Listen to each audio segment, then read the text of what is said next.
Hello friends, welcome to my channel. आज हम पढ़ने जा रहे हैं प्लांट टिश्यू के बारे में। तो चलिए वीडियो स्टार्ट करते हैं। प्लांट टिश्यू को दोस्तों हिंदी में कहते हैं पादप ऊतक। प्लांट टिश्यू को दो भागों में बांटा गया है। कौन कौन सा? तो पहला है मेरिस्टेमेटिक टिश्यू, जिसको हिंदी में कहते हैं विभाज्योतिकी ऊतक। दूसरा है परमानेंट टिश्यू, जिसको हिंदी में कहते हैं अस्थायी ऊतक। मेरिस्टेमेटिक टिश्यू जो होता है उसे तीन भागों में बांटा गया है। कौन कौन से? तो एपिकल मेरिस्टेम, जिसको हिंदी में कहते हैं शीर्षस्थ विभाज्य। दूसरा है लेटरल मेरिस्टेम, जिसको हिंदी में कहते हैं पार्श्वी विभाज्य। तीसरा है इंटरकैलरी मेरिस्टेम, जिसको हिंदी में कहते हैं अंतर्वेशी विभाज्य। परमानेंट टिश्यू को भी दो भागों में बांटा गया है। कौन कौन से? तो पहला है सिंपल परमानेंट टिश्यू, जिसको हिंदी में कहते हैं साधारण अस्थायी ऊतक। दूसरा है कॉम्प्लेक्स परमानेंट टिश्यू, जिसको हिंदी में कहते हैं जटिल अस्थायी ऊतक। अब देखिए, सिंपल परमानेंट टिश्यू को भी तीन भागों में बांटा गया है। पैरेन्काइमा, जिसको हिंदी में कहते हैं मेद्यूतक। दूसरा है कोलेनकाइमा, जिसको हिंदी में कहते हैं स्थूल कोण ऊतक। और तीसरा है स्क्लेरेनकाइमा, जिसको हिंदी में कहते हैं दृढ़ोतक। अब देखिए, कॉम्प्लेक्स परमानेंट टिश्यू जो था उसको भी दो भागों में बांटा गया है। पहला है जाइलम और दूसरा है फिलियम। जाइलम को भी चार भागों में बांटा गया है दोस्तों। कौन कौन सा? ट्रेचियाइड्स, जिसको हिंदी में कहते हैं वाहिकाएं। वेसल्स, जिसको हिंदी में कहते हैं वाहिनियाँ। तीसरा है जाइलम पैरेन्काइमा, जिसको हिंदी में भी जाइलम पैरेन्काइमा कहते हैं। और चौथा है जाइलम फाइबर्स, इसको भी हिंदी में वही नाम है। और फिलियम को भी चार भागों में बांटा गया है। Sieve tube elements, companion cells, phloem parenchyma और फिलियम फाइबर्स, इन सब का हिंदी वही नाम है। जैसा कि हमने आपको बताया था कि प्लांट टिश्यू को टू टाइप्स में बांटा गया है। कौन कौन सा? पहला है मेरिस्टेमेटिक टिश्यू और दूसरा है परमानेंट टिश्यू। आज हम बात करेंगे मेरिस्टेमेटिक टिश्यू के बारे में। तो चलिए देखिए, मेरिस्टेमेटिक टिश्यू, इसमें विभाजन की क्षमता होती है। मेरिस्टेमेटिक टिश्यू को तीन भागों में बांटा गया है। कौन कौन सा? पहला है एपिकल मेरिस्टेम, दूसरा है लेटरल मेरिस्टेम और तीसरा है इंटरकैलरी मेरिस्टेम। चलिए देखते हैं कि ये तीनों क्या होता है। देखिए, एपिकल मेरिस्टेम ये पौधों के शीर्ष भागों में पाया जाता है। यह पौधों के वृद्धि एवं विकास के लिए उत्तरदायी है। एपिकल मेरिस्टेम किसके लिए उत्तरदायी है? पौधों के विकास और वृद्धि के लिए यह उत्तरदायी है। सेकंड देखते हैं लेटरल मेरिस्टेम। ये पौधों के जड़ तथा तने के किनारे पाया जाता है। यह पौधों की चौड़ाई के लिए उत्तरदायी है। चलिए तीसरा देखते हैं इंटरकैलरी मेरिस्टेम। ये पौधों के नोड्स पर पाया जाता है। ये पौधों में निर्माण करने के लिए उत्तरदायी है। चलिए देखते हैं परमानेंट टिश्यू के बारे में। इसमें विभाजन की क्षमता नहीं होती है, यानी परमानेंट टिश्यू में सेल डिवीजन की क्षमता नहीं होती है। मेरिस्टेमेटिक टिश्यू में क्या होता है? इनके अंदर सेल डिवीजन की क्षमता होती है। देखिए, जब मेरिस्टेमेटिक टिश्यू में सेल डिवीजन की क्षमता खत्म हो जाएगी तो वही टिश्यू परमानेंट टिश्यू कहलाता है। परमानेंट टिश्यू टू टाइप्स का होता है, simple permanent tissue, complex permanent tissue. जो सिंपल परमानेंट टिश्यू होता है इसका निर्माण एक ही प्रकार की कोशिकाओं द्वारा होता है, यानी एक ही प्रकार के सेल द्वारा होता है इनका निर्माण। कॉम्प्लेक्स परमानेंट टिश्यू, इसका निर्माण विभिन्न प्रकार की कोशिकाओं द्वारा होता है, यानी डिफरेंट टाइप्स ऑफ सेल के द्वारा इनका निर्माण होता है। Simple permanent tissue three types के होते हैं, parenchyma, collenchyma, sclerenchyma. Complex permanent tissue two types के होते हैं, जाइलम, फिलियम। इनके भी चार चार पार्ट्स हैं। चलिए आगे देखते हैं। चलिए देखते हैं सिंपल परमानेंट टिश्यू के तीनों टाइप्स के बारे में, जो कि है पैरेन्काइमा, कोलेनकाइमा और स्क्लेरेनकाइमा। पैरेन्काइमा जो होता है सॉफ्ट होता है, मुलायम होता है।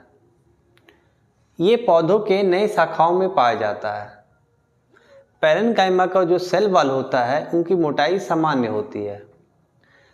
कोलेनकाइमा का जो सेल वॉल होता है वो पैरेन्काइमा से हल्का सा मोटा होता है। स्क्लेरेनकाइमा का जो सेल वॉल होता है वो अधिक मोटा होता है।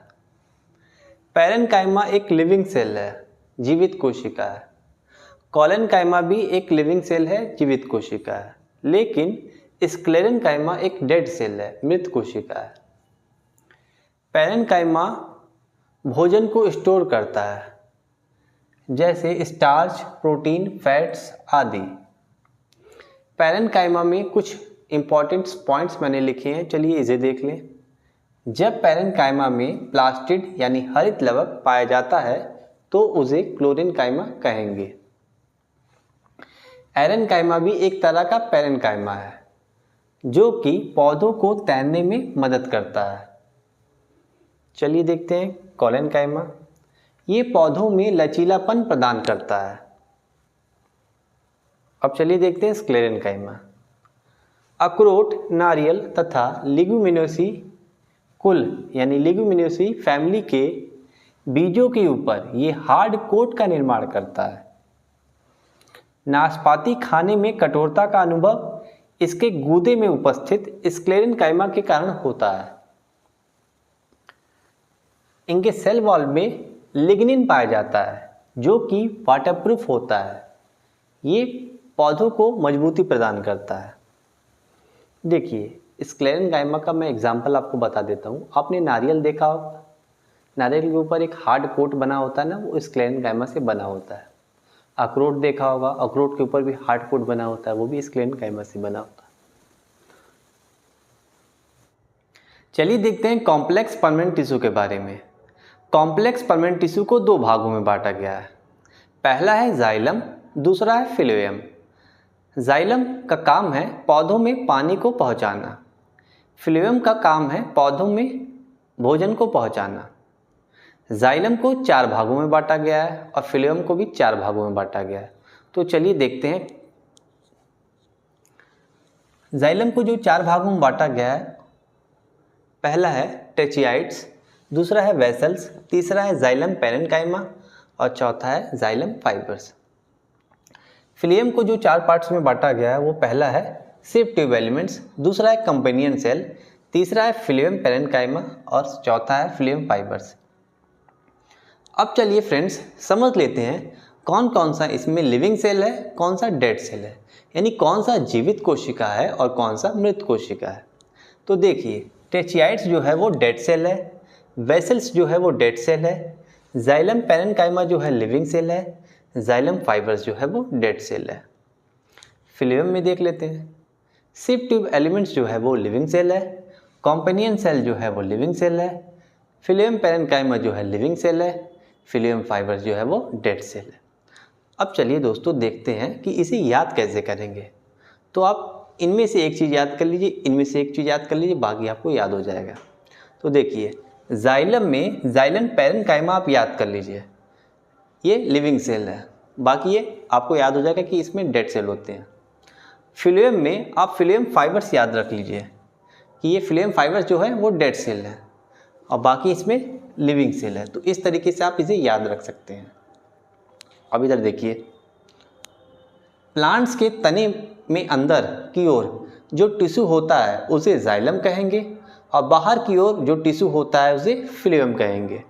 इतनी बात आपको समझ में आ गई।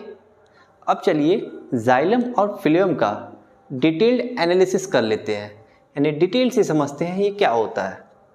देखिए जाइलम ऊतक जड़ों से जल और घुले हुए खनिज लवड़ों को पत्तियों तक पहुंचाते हैं। जाइलम कई प्रकार की कोशिकाओं से मिलकर बना होता है, मैं बता दिया हूं आपको, जिसमें से टेचियाइड्स वेसल्स पानी और खनिजों को ले जाने का मुख्य काम करते हैं।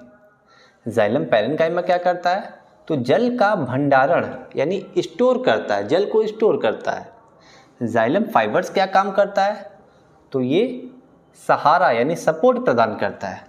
जैसे कि हमारी बॉडी में हमारी हड्डियां सपोर्ट करती हैं, उसी तरह प्लांट्स में जाइलम फाइबर्स जो है वो हड्डियों के जैसे काम करते हैं और सपोर्ट प्रदान करते हैं। अब चलिए फिलियम को देखते हैं। फिलियम ऊतक पत्तियों में तैयार भोजन को पौधों से सभी भागों तक पहुंचाते हैं। मैं बता दूं आपको, जो भी भोजन प्लांट्स स्टोर करता है वो किस रूप में स्टोर करता है, तो स्टार्च के रूप में स्टोर करता है। ठीक है। फिलोएम कई प्रकार की कोशिकाओं से मिलकर बना होता है, जिसमें से शिफ्टिव एलिमेंट्स और कंपेनियन सेल, इनके जरिए खाना पौधों में एक जगह से दूसरी जगह जाता है। ठीक है। अब फिलोएम पैरेन्काइमा देख लीजिए। ये भोजन का भंडारण करता है, यानी भोजन को स्टोर करता है ये। अब चलिए देख लें फिलोएम फाइबर्स। ये सहारा यानी सपोर्ट प्रदान करता है। फिलोएम फाइबर्स मैंने बता दिया आपको, ये सपोर्ट प्रदान करता है। जैसे कि हमारे बॉडी में हड्डी हमें सपोर्ट प्रदान करती हैं, उसी तरह इसमें फिलोएम फाइबर्स पौधों को सपोर्ट प्रदान करता है। अब चलिए कुछ नोट्स देख लें इसमें। जाइलम में एटीपी यानी एनर्जी या ऊर्जा की ज़रूरत नहीं होती है। क्यों नहीं होती है? क्योंकि इसमें ट्रांसपिरेशन पुल काम करता है। लेकिन फिलोएम में एटीपी यानी एनर्जी यानी ऊर्जा की ज़रूरत होती है। क्यों होती है इसमें? क्योंकि इसमें ट्रांसपिरेशन पुल काम नहीं करता है। चलिए कुछ इंपॉर्टेंट टर्म्स देख लेते हैं। प्लीरोम, यह पौधों के विकास के लिए बहुत ही महत्वपूर्ण है, क्योंकि यह नए सेल को बनाने में मदद करते हैं, जिससे पौधे बढ़ते हैं और विकसित होते हैं। दूसरा है कॉर्क कैम्बियम। ये पौधों की छाल के नीचे की एक परत होती है, जो नई छाल बनाने का काम करती है, जिससे पेड़ की उम्र बढ़ती है। नेक्स्ट है प्राइमरी ग्रोथ। पौधों में होने वाली शुरुआती बढ़ोतरी जो होती है वो प्राइमरी ग्रोथ कहलाती है। सेकेंडरी ग्रोथ, जब कोई पौधा अपनी मोटाई में बढ़ता है, यानी उसका तना या जड़ मोटा होता है, तो उसे सेकेंडरी ग्रोथ कहेंगे। नोड्स क्या होता है?